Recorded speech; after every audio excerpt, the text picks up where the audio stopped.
여러분, 창세기 11장까지 역사에서 가장 많이 등장하는 게 족보죠. 그리고 족보의 핵심은 낫고인데, 낫고가 계속 반복되죠. 그래서 낫고를 계속 반복하다가 홍수 때 다 잠겼죠. 그 다음에 또 낫고를 반복하다가 바벨탑 사건을 통해서 다 흩어졌죠. 그 다음에 또 낫고를 반복하다가 이제 약속의 자손에 대한 기록에서 낫고를 계속 반복하다가 아브라함에게 이르게 된 것입니다. 아브라함에게 이르렀을 때 중단의 현상이 생긴 거죠. 불임. 더 이상 자녀를 낳지 못하는 상태에까지 이르렀어요. 그래서 더 이상 낫고가 진행될 수 없는 상황에서부터 시작하는 거죠. 불임이죠. 아브라함의 불임까지 온 것입니다. 불임은 끝났다는 거죠. 여러분, 성경에 기록된 최초의 불임이 바로 아브라함이죠. 아브람이라고 되어 있죠. 처음에는 더 이상 생명을 낳지 못하는 상황에 이르게 된 것입니다. 고대 사회에서 불임이라고 하는 것은 절망의 다른 이름이죠. 그리고 미래로 나아갈 힘이 상실됐다는 뜻이죠. 더 이상 미래로 나아갈 수 없습니다. 생명이 나올 수 없으니까. 다시 말하면 여러분, 아브라함을 끝으로 약속의 계보가 어둠에 잠기는 상황이 된 거예요. 그런데 하나님의 구원의 역사는 바로 그 불임에서부터 시작되고 있는 거죠. 무엇보다도 불임의 현상에 휩싸인 아브라함을 부르실 때 하나님께서는 자기를 여호와로 드러내고 계셨어요. 1절에 우리가 아까 읽었는데 여호와께서 아브라함에게 이르시되 이렇게 말씀하시죠. 여러분, 이건 새로운 게 아닙니다. 저를 보세요. 하나님께서 자신을 여호와로 나타내신 것은 창세기 2장부터 11장까지 줄곧 계속됐던 것입니다. 근데 여호와라는 이름이 뭔지 아시죠? 여호와는 창조주 하나님, 유일하신 창조주 하나님이 자신의 백성들에게 약속과 언약의 하나님으로 드러내시는 표현이죠.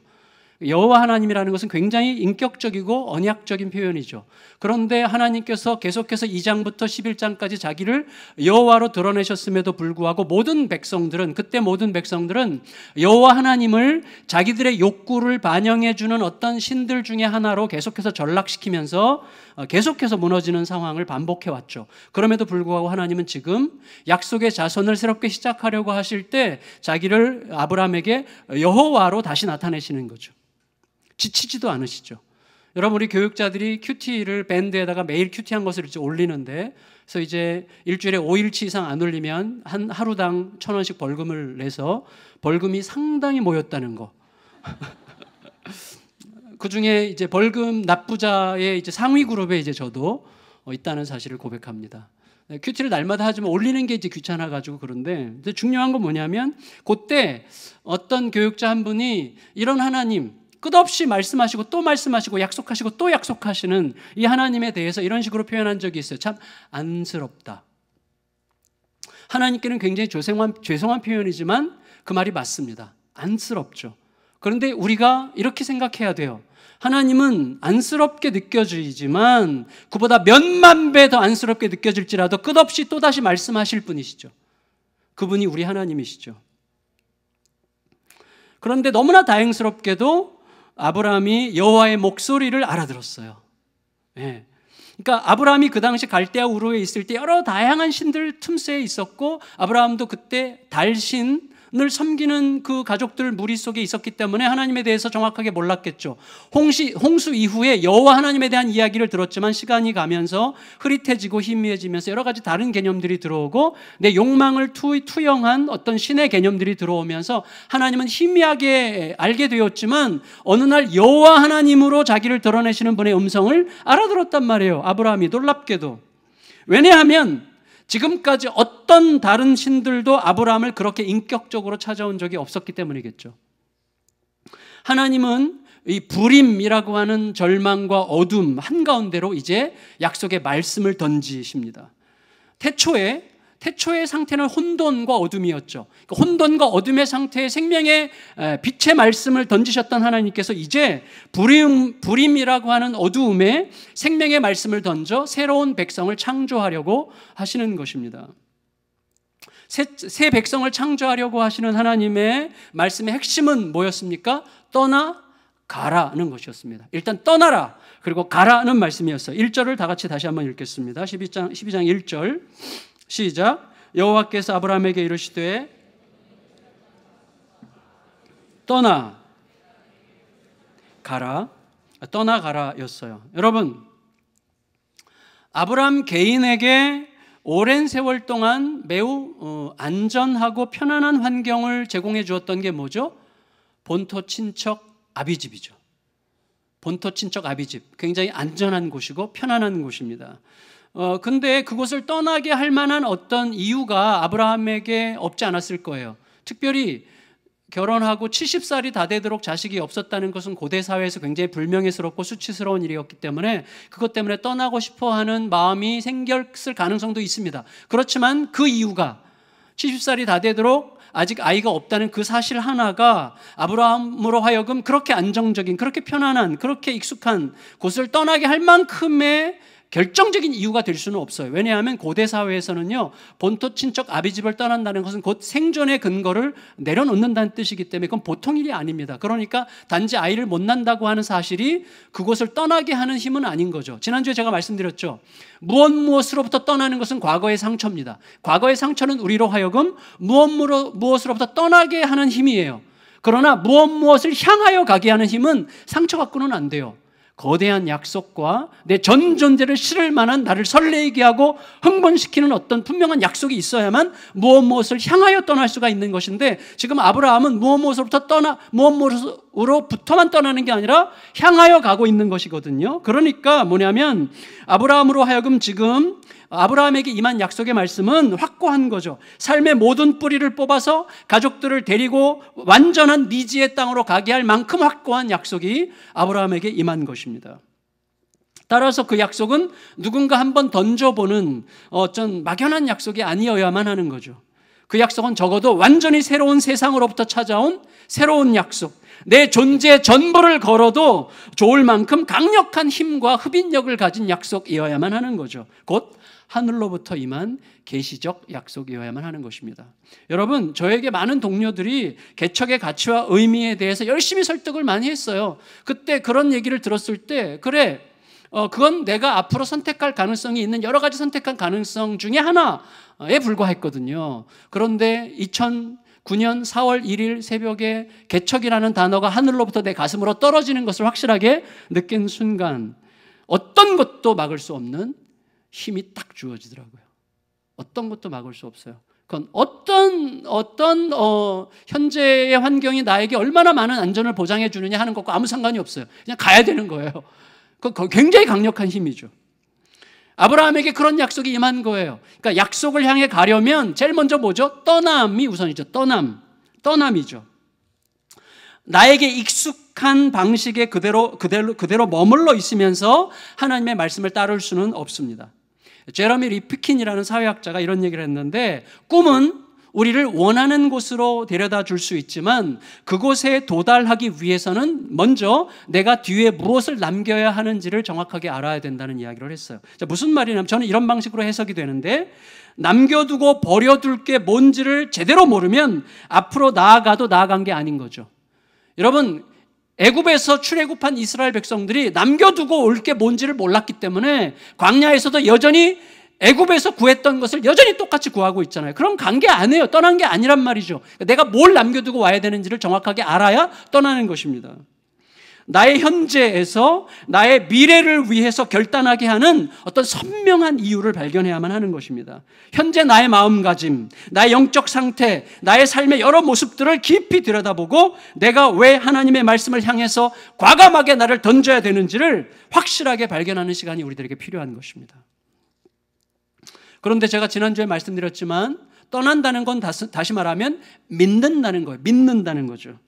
절대적으로 완전한 분을 절대적으로 신뢰할 수 있을 때만 과감하게 떠날 수가 있는 것입니다.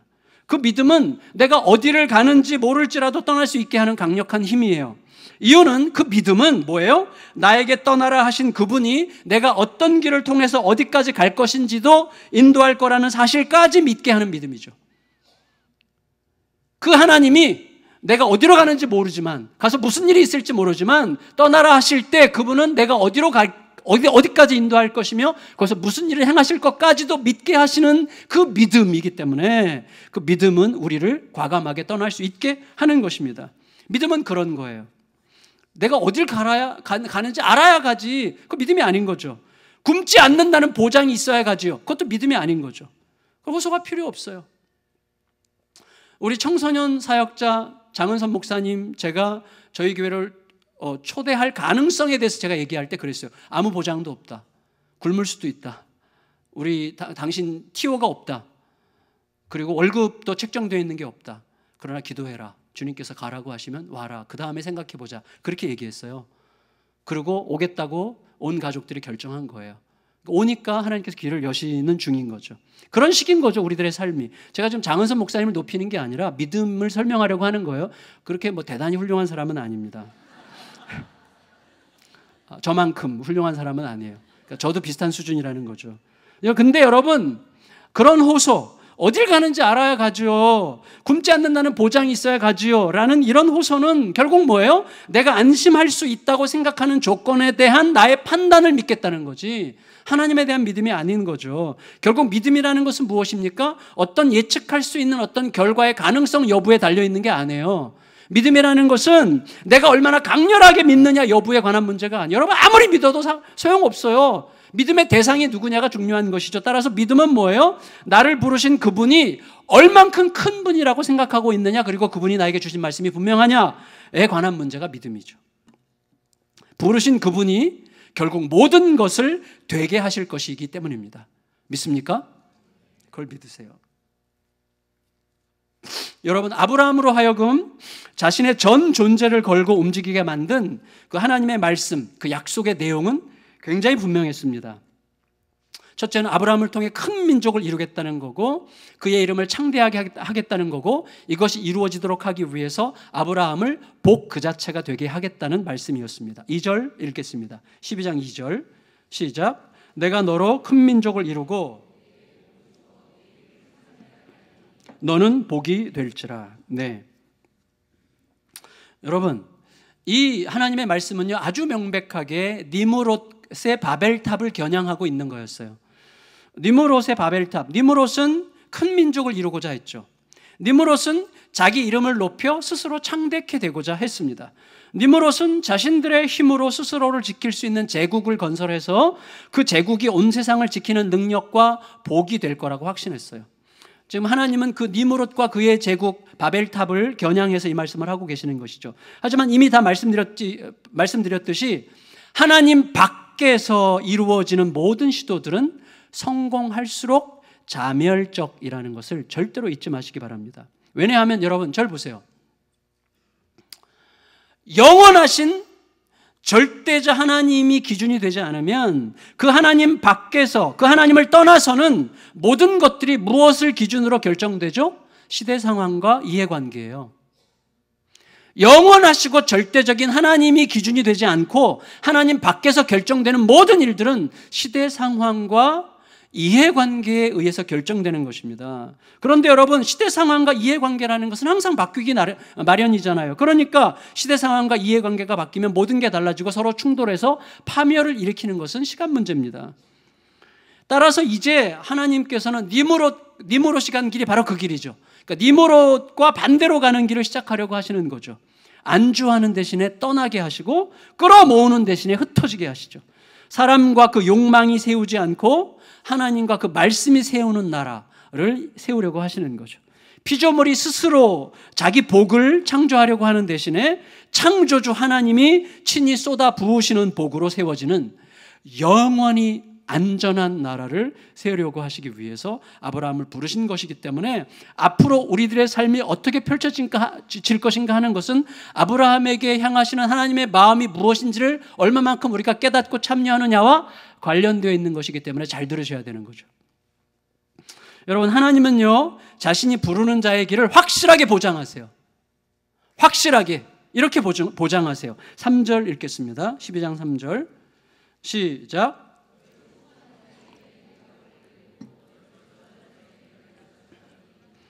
모든 족속이 너로 말미암아 복을 얻을 것이라 하신지라. 여러분, 절 보세요. 어떻게 듣기에 따라서는요, 이 말을 듣는 아브라함은 좋을지 모르겠지만 그 말을 제3자적 관점에서 보면 굉장히 편파적이고 배타적인 말이죠. 내가 완전히 네 편 돼줄게. 이 말을 나한테 안 하고 옆 사람한테 할 때 나는 소외되잖아요. 하나님께서 아브라함에게 나를 완전히 너 편 돼줄게. 그리고 얼마나 유치해요. 너를 축복하는 자를 내가 축복할 거고 너를 저주하는 자를 내가 저주할 거야. 이런 식의 말은 사실 굉장히 공적인 자리에서 그런 말을 누군가가 한다면 굉장히 편파적이고 배타적이고 유치하죠.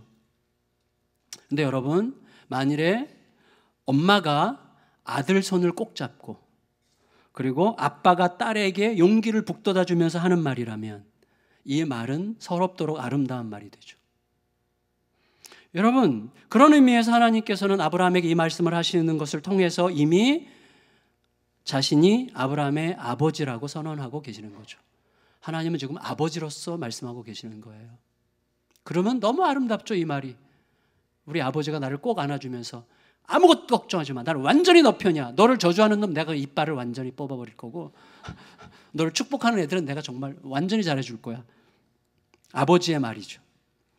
근데 여러분, 여기서 굉장히 흥미로운 게 있어요. 뭐가 흥미로운가 하면 너를 축복하는 자에게는 내가 축복할 것이야 라고 말할 때 그 축복하는 자는 복수로 되어 있어요.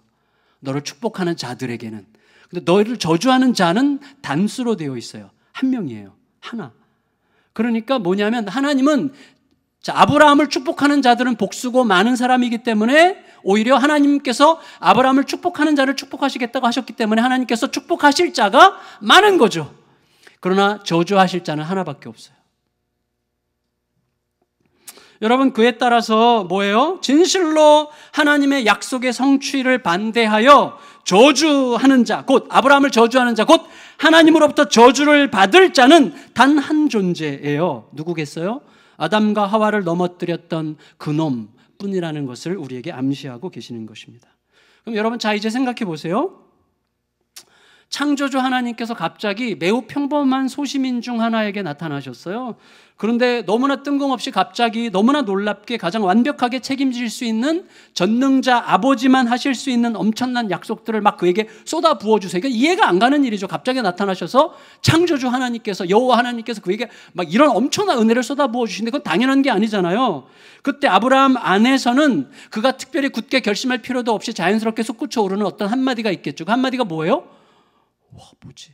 내가 뭘 했다고? 뭐 이런 말 아니겠어요? 공감이 안 되세요? 그때 아브라함이 올 것이 왔구나.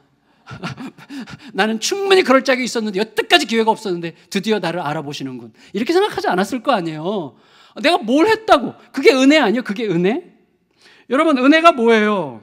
내가 뭘 했다고? 내가 대체 뭐길래? 나 같은 게 뭐라고 말할 수밖에 없는 상황이 은혜죠. 여러분, 하나님은요, 이해할 수 없는 이상한 계산법으로 우리들을 상대하시죠. 지난 2월 달에 특세 때 제가 마태복음 20장 말씀 묵상하면서 이런 말씀 드렸었어요. 우리 성도들 중에 4분의 1이 들었다고 생각이 되는데 뭐냐면 그때 보면 포도원 주인은 일꾼을 기다리지 않아요. 일꾼이 찾아올 때까지 기다리지 않고 일꾼을 찾아 나서요. 일꾼을 찾아 나서요. 그것도 하루 종일 길거리로 일꾼을 찾으러 나가세요. 다시 말하면 그의 관심은 자신의 수익이 아니라 일꾼들의 삶이었어요. 그래 따라서 일꾼들의 삶이 그의 목적이었기 때문에 일꾼들이 얼마나 일을 잘하는지 힘이 얼마나 센지 알통 한번 보여봐. 뭐 이런 거 어떤 종류의 어떤 신상 조사가 없었어요. 어떤 객관적 기준에 대한 그들의 요청이 없었어요. 체력 테스트를 하지 않았어요. 조건을 가리지 않고 보다 많은 일꾼들이 포도원에 와서 일하도록 계속해서 나가서 일꾼들을 찾았어요. 결국 그가 일꾼들에게 지급하는 품삯은 일꾼들이 결코 상상할 수 없었던 금액이었어요. 그리고 그 돈은 특히 자기가 스스로 내가 뭘 했지? 내가 뭘 했다고? 라고 생각할 수밖에 없는 사람들일수록 더 막대한 값으로 여겨지는 금액이었어요. 이게 너무나 중요하죠. 따라서 여러분, 포도원 품꾼, 포도원 일꾼 비유의 핵심은 그 비유 말씀을 내가 몇 시에 부름받은 자로 읽어야 하느냐라는 거예요. 그게 핵심이에요. 우리들이 포도원 일꾼 비유를 읽을 때 우리 모두는 해지기 직전에 가까스로 부름받은 자로서 그 말씀을 읽고 받아야 되는 거예요. 제가 예수양남교회에 개척자, 나는 개척자라는 의식을 잊지 않으려고 하는 한 저는 무너지게 될 것입니다. 저도 여러분처럼 똑같이 하나님께 부름받아서 여기에 참여하는 영광을 누린 자라는 의식을, 제가 지금 꽤 겸손한 척하고 있지만 사실은 겸손한 척하는 거예요. 근데 그게 진실이에요. 그래야만 되는 거죠. 사실은 우리 모두가 마찬가지죠. 그런 의식을 가지고 내가 해지기 직전에 부름받은 일꾼이라는 사실을 내가 잊어버리지 않아야만 비로소 우리 안에서 샬롬이 시작되는 것입니다. 그게 하나님의 질서예요. 근데 여러분, 그게 너무나 중요한 게 있어요. 뭐냐면 이거예요. 이제부터 잘 들으세요. 하나님께서 주시는 모든 약속은 아브라함 개인을 향한 게 아니라는 거예요. 하나님께서 아브라함에게 약속하시는 모든 것들은 결국 모든 족속이 복을 얻게 하기 위한 거였다는 말이에요. 이걸 잘 생각하셔야 됩니다. 자, 이 약속은 결국 어디서 성취되죠? 예수님께서 마지막에 제자들에게 하신 말씀이 뭐예요? 너희는 가서 모든 족속으로 제자를 삼아. 이거예요. 그걸로 성취됐어요.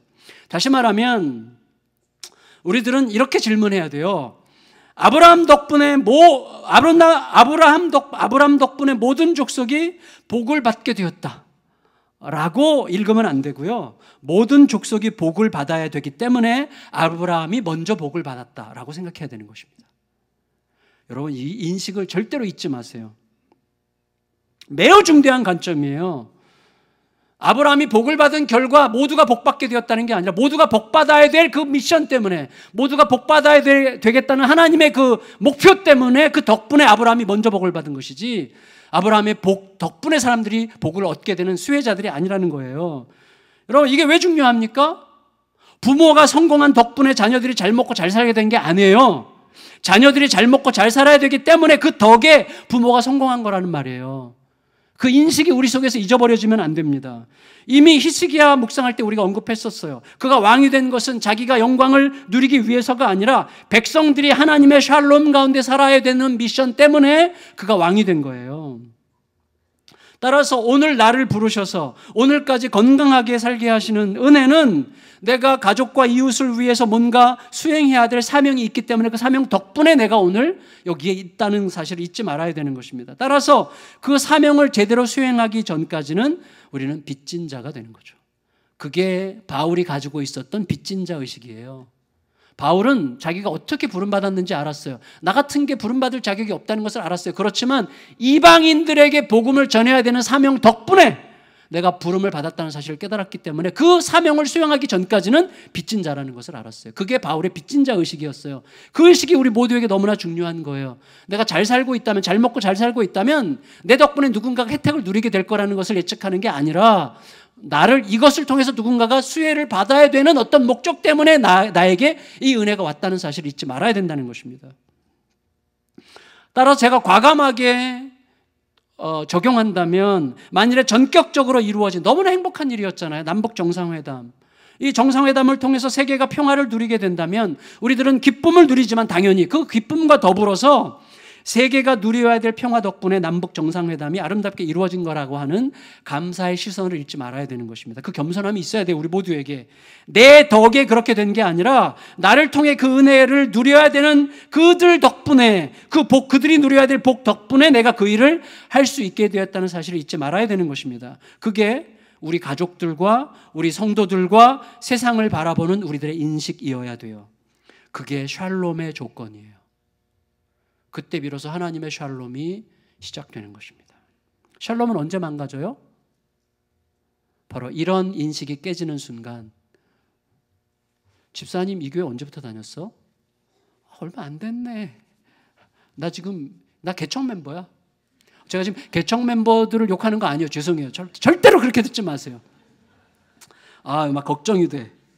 우리 교회 개척 멤버들만큼 진짜 겸손한 분들은 없습니다. 진짜. 제가 아부의 은사가 좀 있긴 하지만 이건 진짜예요. 아부의 은사. 근데 여러분, 하나님은 아브라함을 부르셨고 아브라함은 주저없이 따랐죠. 4절 5절 읽겠습니다. 4절 5절 시작. 4절 5절 시작. 이에 아브라함이 여호와의 말씀을 따라갔고 롯도 그와 함께 갔으며 아브라함이 하란을 떠날 때에 75세였더라. 아브라함이 그의 아내 사레와 조카 롯과 하란에서 모은 모든 소유와 얻은 사람들을 이끌고 가나안 땅으로 가려고 떠나서 마침내 가나안 땅에 들어갔더라. 성도 여러분, 저를 보세요. 아브라함이 아내를 데리고 또 고아가 된 조카 롯을 데리고 또 하란에서 재산을 많이 모은 것 같아요. 하란에서 모은 재산과 얻은 사람들이라는 표현이 있잖아요. 하란에서 재산을 많이 모았어요. 그리고 재산을 많이 얻었어요. 그리고 나이가 이제 75세, 요즘으로 치면 50대, 이제 50이 다 된 나이인데, 그때 그 모든 가족과 재산과 얻은 사람들을 다 끌고 이 미지의 땅, 그 당시 이 가나안은 미지의 땅, unknown land라, 알려지지 않은 땅이고 무슨 일을 만날지 모르는 아주 모험을 감행해야 되는 땅인데 거기에 굳이 갈 이유가 전혀 없는 거예요. 여러분, 하란에서 재산을 모았다는 것, 사람들 많이 얻었다는 것은 뭘 뜻해요? 하란에 머문 기간이 꽤 짧지 않았다는 거죠. 동시에 거기서 상당히 성공적인 삶을 살았다는 거죠. 그러니까 아브라함은 상당한 부자였어요. 이미 안정과 평화를 원했다면, 안정적이고 편안한 개인적 행복을 그가 기대했다면 절대 하지 말아야 될 짓을 지금 하려고 하는 거예요.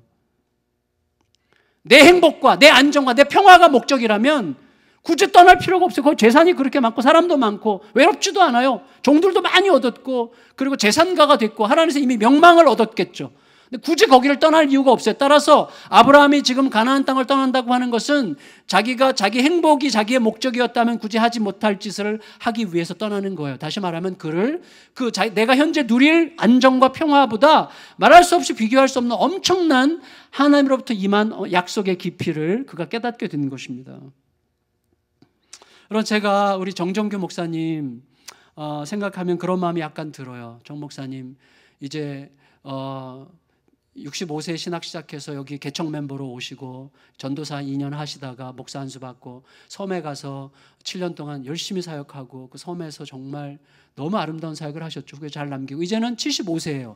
75세니까 좀 쉬셔도 되고 연금이 이제 꼬박꼬박 나오는 참 부러운 분이기 때문에 편안하게 쉬시면 되고 또 아들이 의사야. 그러니까 뭐 사실은 부족한 게 없어요. 그냥 지금 편안하게 놀면서 사시면 돼요. 근데 또다시 이 향남까지 오셔가지고 여기서 또 자기도 실버면서 실버 사역 하시겠다고 이렇게 헌신하시는 걸 보니까 이게 너무 아름다운 일이죠. 쉽지 않은 일이에요. 너무 감사하고 아름답죠. 진짜로. 근데 여러분 그렇지만 그럼에도 불구하고 이때 선명하게 빛나는 것은 아브라함이나 이런 정 목사님이 아니에요. 그분들이 빛나는 게 아니에요. 진짜로 빛나는 것은 아브라함으로 하여금 따를 수밖에 없도록 강력하게 매력적으로 임하시는 하나님의 약속의 말씀이에요. 그 말씀이 빛이 나는 거예요. 우리로 하여금 그 모든 것들을 떨치고 일어나게 만드는 그 말씀의 매력, 그게 있는 거예요. 여러분, 하나님의 말씀이 내 안에서 정말 감격스럽게 깨달아지면 다 버릴 수 있지 않아요? 솔직히 우리 교장 선생님은 다 버릴 수 있는 분이라고 제가 확신해요. 다 버릴 수 있어요. 하나님의 말씀이 임하면 다 버릴 수 있어요. 그 약속의 힘이죠. 그 약속의 힘, 그 말씀의 그 매력이 우리로 하여금 떠나게 할 수 있는 거예요. 다른 어떤 것이 아니죠. 그에 따라서 성경이 아브라함에 대해서 뭐라고 기록해요? 아브라함이 굳게 결심하고 떠났더라가 아니에요. 그가 여호와의 말씀을 따라 떠났다고 얘기하죠.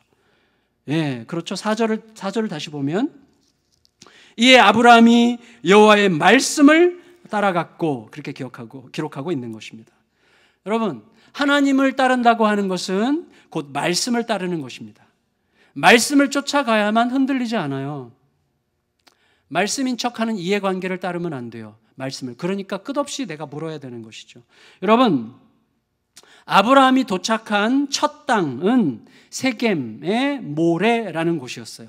그곳에는 어떤 많은 사람들에게 유명한 어떤 이정표가 될 만한 상수리 나무가 있었던 것 같습니다. 6절 읽겠습니다. 6절 시작. 모래 상수리 나무에 이르니 그때 가나안 사람이 그 땅에 거주하였더라. 여러분, 아브라함이 가나안 땅에 도착했을 때 그가 도착한 첫 땅이 제가 주소를 붙였는데 가나안국 세겜시 모레읍 상수리. 근데 그곳이었다는 것은 단지 어떤 지리적인 진술이 아니에요. 지리적 진술이 아닐 가능성이 많아요. 그냥 그곳이 주소가 거기였다는 것을 말하는 게 아니라 뭔가 다른 의미가 있어요. 무슨 말인가 하면 이 모래읍 상수리인데 모래라는 곳에 있는 상수리나무 아래인데 이 모래라는 곳은 무슨 뜻인가 하면 점괘를 말해주는 곳이라는 뜻이에요. 점괘를 말해준다는 뜻이 점괘. 다시 말하면 그 당시에 가나안 사람들은 이 상수리나무 아래서 점을 치고 신들의 신탁을 받고 신들의 도움을 청했던 그 장소가 바로 모래 상수리나무라는 말이에요. 그렇지만 아브라함은 바로 그 자리에 그곳에 제단을 쌓고 여호와의 이름을 불렀어요. 그래서 장차 자기를 통해서 나오게 될 이스라엘 자손들이, 이스라엘 백성들이 어떤 사명을 가지고 가나안 땅을 향해야 되는지를 처음부터 선명하게 보여주는 역할을 하고 있는 거죠. 그에 따라 나중에 야곱이 어떻게 합니까? 아브라함의 손자 야곱이 어떻게 하죠? 20몇 년 동안 엄청나게 고생하다가 이제 드디어 하나님의 약속을 기억하고 약속의 장소인 베델을 향하여 올라가려고 할 때 자기 가족들과 다 함께 올라갈 때 어떻게 해요? 바로 이 세겜 상수리나무 앞에 서요. 어떻게 하죠? 그때 부적, 우리로 치면 요즘에 부적에 해당하는 게 귀걸이거든요. 그래서 주술적인 부적인데 귀걸이를 다 빼고 그 다음에 우상, 이방 신상들을 전부 다 걷어서 상수리나무 아래 묻죠. 그리고 베델로 가요. 이게 바로 그 장소였어요. 이제 여러분 말씀을 따라 이동한 아브라함에게 하나님께서 다시 나타나세요. 그리고 아브라함에게 주셨던 약속의 내용을 완성하세요. 이렇게 7절 읽겠습니다. 7절 시작.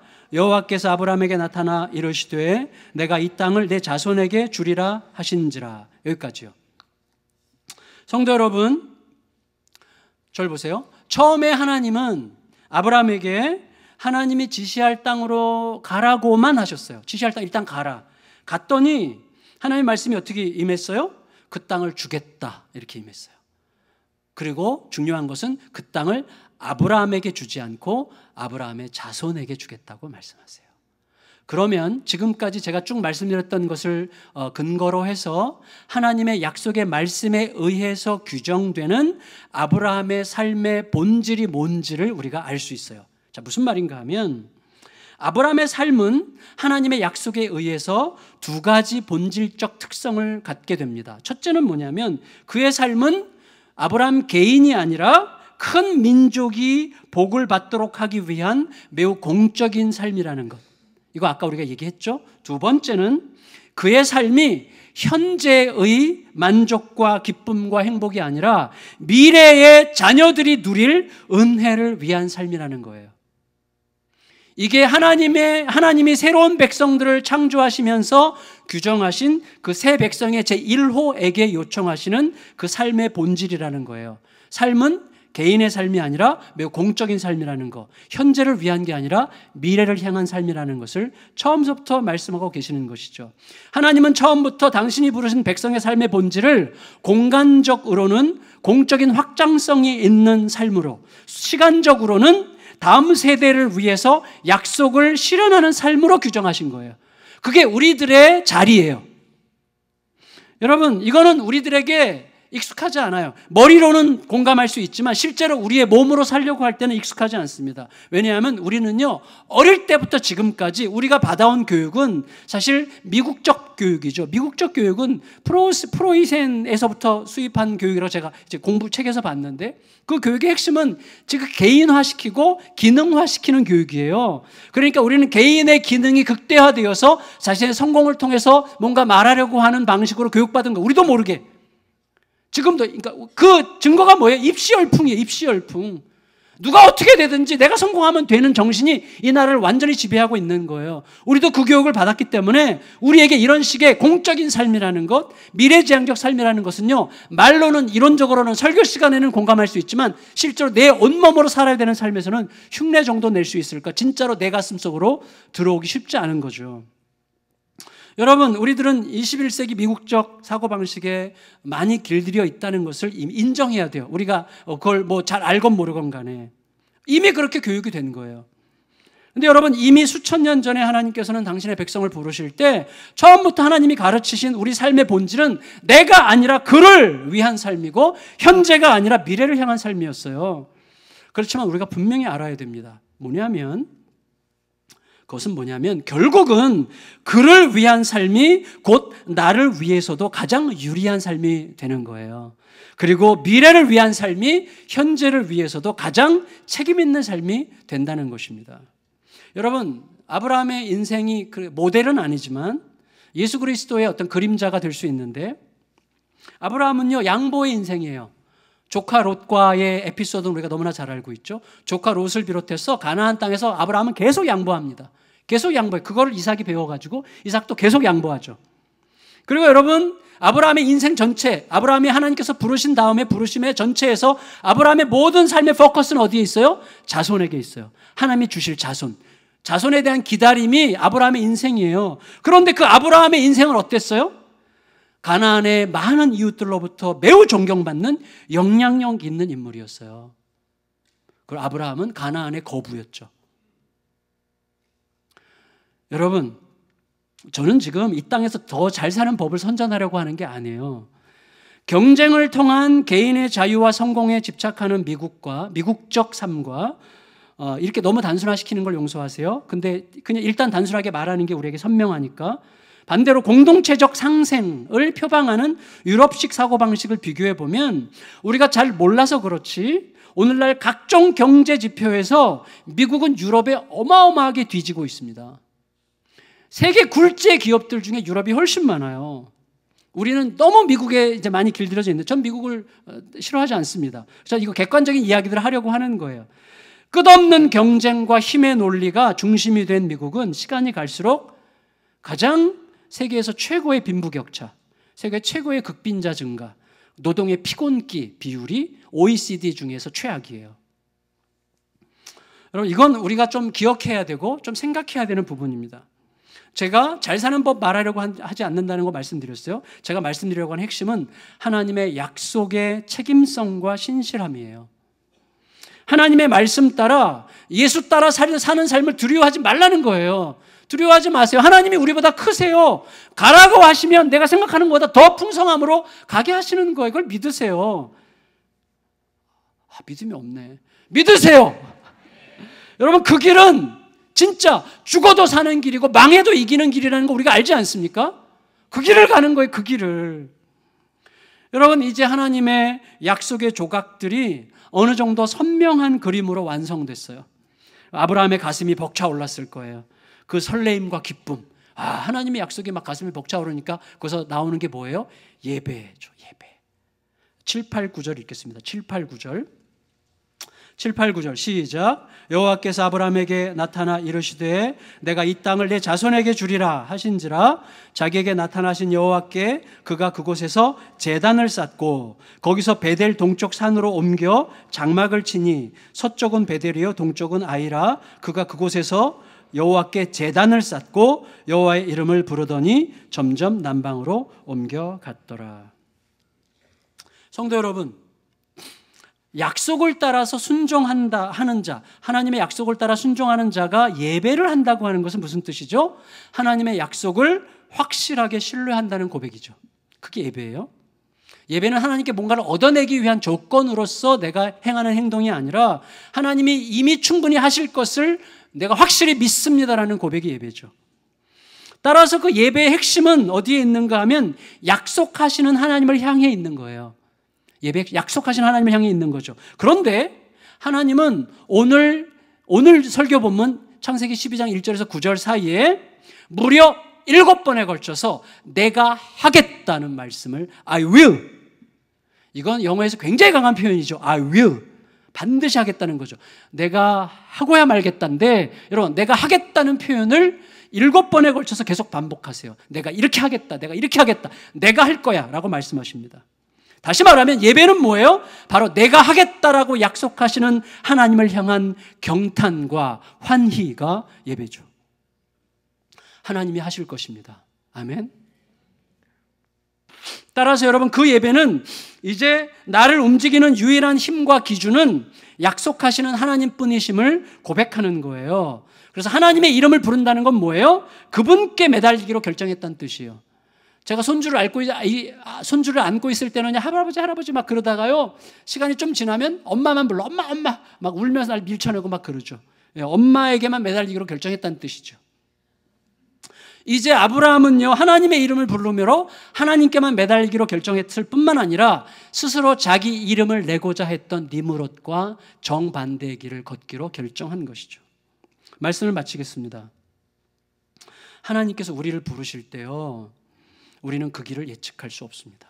예측할 수 없다면 하나님이 부르시면 안 해요. 그거 내가 기대하는 길일 뿐이죠. 여러분, 예수님께서 베드로를 부르셨을 때 베드로에게 자신이 어떻게 되었으면 하는 바람은 있었을 거예요. 그렇지만 그 길대로 하나도 되지 않았어요. 여러분, 실제로 베드로는 자신이 어떤 길을 가게 될 것인가에 대해서는 털끝만큼도 예측할 수 없었던 길을 가고야 말았어요.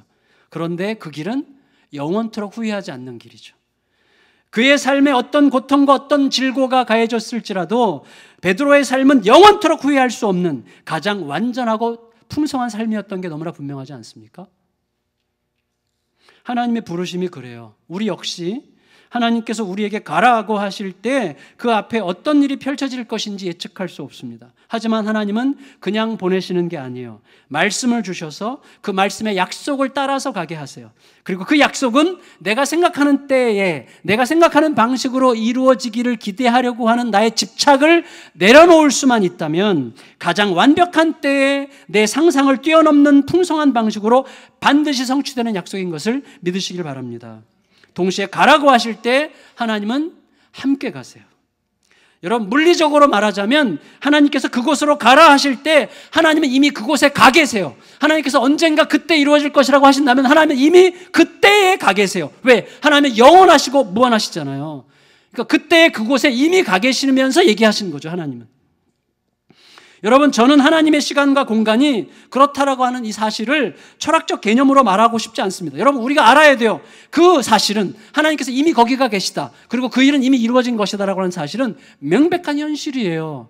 우리가 믿는 하나님은 그것이 명백한 현실이 되게 하시는 그 하나님이십니다. 그거 믿고 살라는 거예요. 우리에게 가라고 하신 하나님은 그런 하나님이십니다. 따라서 그가 가라고 하실 때 우리는 단지 가면 되는 거예요. 내가 욕망을 따르는 건지 착각을 따르는 건지 아니면 말씀을 따르는 건지 끝없이 물으면서 말씀을 따라가기만 하면 되는 거예요. 그게 우리의 삶 전부예요. 그게 전부더라고요. 저 같은 경우는 전부더라고요. 그게 부활하신 예수님께서 제자들에게 가라, 너희는 가서 이렇게 말씀하시면서 결론적으로 하신 말씀이 뭐예요? 내가 세상 끝날까지 너희와 항상 함께 하리라 였어요. 오늘도 그 음성과 함께 그 음성을 들으며 말씀을 따라 한 걸음을 떼는 그 때마다 그 곳마다 하나님이 하나님의 일을 이루시는 일들을 놀랍게 보는 영광이 우리의 삶에 가득해지기를 예수님의 이름으로 축원합니다. 하나님의 스토리가 쌓여가는 저와 여러분들의 삶이 되시기를 예수의 이름으로 축원합니다. 다 자리에서 일어나셔서 주님여 이 손을 꼭 잡고 가소서 찬양하겠습니다.